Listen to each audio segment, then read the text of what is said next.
on a pensé avec les élus de la communauté de communes de faire une chaîne de solidarité. Et elle est tellement importante que ce soir, vous pouvez le voir, il y a presque 10 tonnes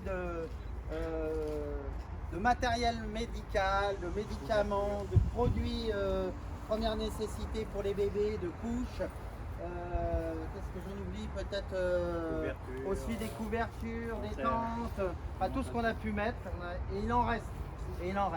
Donc on verra la semaine prochaine quand on refera pour répartir aussi dans les différentes collectivités ou associations qui font les choses.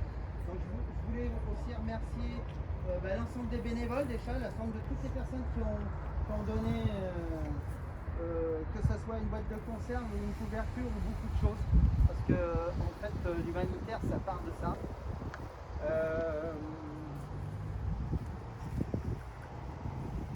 C'est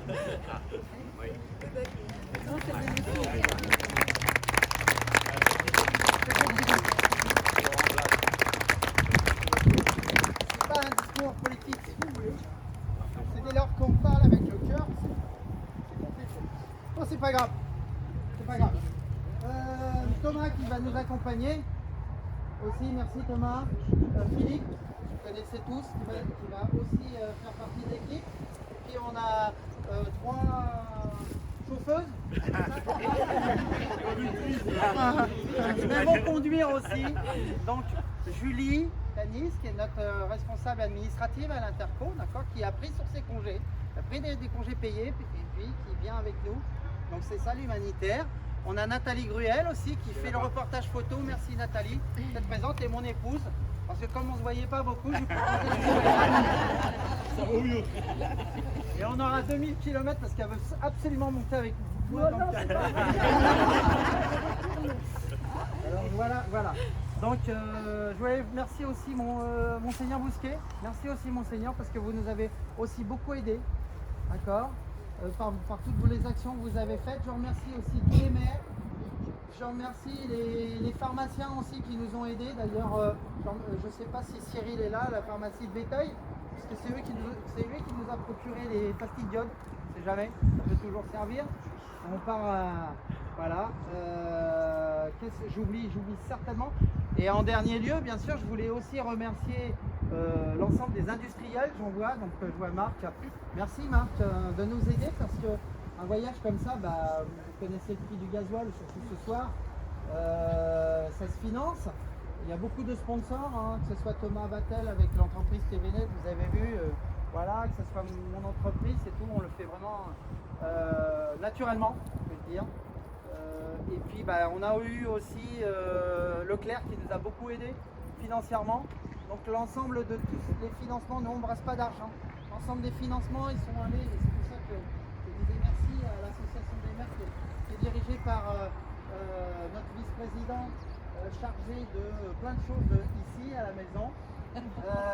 Et puis en plus, il a tellement de casquettes qu'il est maire de Montreuil, mais en plus il est président de l'association des maires et adjoint de notre canton. Donc tout ce qui est financier, ça part chez lui. Et peut-être que voilà. On ne va pas au restaurant avant dimanche. On essaiera de récupérer un petit peu pour indemniser, pour payer un peu le gasoil sur l'aéroport. Alors concernant le voyage, on part tout à l'heure, là on part ce soir. On va rouler toute la nuit, on a simplement un point de chute à Cracovie. Donc on passe par l'Allemagne et on s'arrête à Cracovie. À Cracovie, on a aussi un sponsor à Cracovie, une société qui s'appelle Alliance France Polska Business, qui nous a offert l'ensemble des passages péages sur toute la Pologne, qui nous a aussi payé le parking sécurisé. Parce qu'on sait très bien qu'on s'arrête sur un aire d'autoroute, ils savent très bien ce qu'il y a dans les camions, et on peut être dépouillé et autres. C'est pour ça qu'on emmène nos femmes. On les attache au camion. Nous on part en célibataire. Et donc on sécurise les camions dans un espace fermé. On va se poser jeudi soir normalement à Cracovie, et on sera plus qu'à 250 km de la frontière. Et donc le vendredi matin, on partira à la frontière, à Premlitz, je le dis bien, hein, Nathalie, je ne sais pas. C'est ça, donc vous verrez sur la carte, c'est juste en bas, près de la Slovaquie. Et là, on a un rendez-vous avec l'équivalent de la Croix-Rouge Scout de France, française, scout mais ukrainien. en Ukraine. Ça veut dire que tout ce qu'on emmène, c'est pour les gens qui sont en Ukraine. D'accord? Donc on ira jusqu'à la frontière. C'est compliqué pour eux de passer, surtout en ce moment, parce qu'il y a beaucoup de passages de frontières avec des vrais faux russes ou des choses comme ça. Donc c'est la guerre, c'est clair. Et donc on va transvaser avec leurs camions les denrées pour qu'ils puissent, eux, aller les apporter au milieu du camp. Voilà, et on retournera vendredi soir, normalement, voire samedi matin, à Cracovie, histoire de prendre peut-être une douche. On a un point de chute, hein, on a pris un point de chute. Ouais, parce que c'est vrai que ça peut vite devenir compliqué. Voilà. Et puis on sera dimanche soir, on rentrera ici pour être lundi matin au boulot, à l'école. Voilà. D'accord? Donc je vais demander à... Il est parti, Marc? Les industriels, ils bossent. Je voulais juste, non, mais qu'ils viennent là symboliquement parce qu'il faut les marquer le coup quand même, puisqu'on a vraiment beaucoup de monde qui nous ont donné aussi du nu. Marc, tu viens avec nous, voilà. Pour prendre une petite photo quand même, parce que c'est normal. Voilà.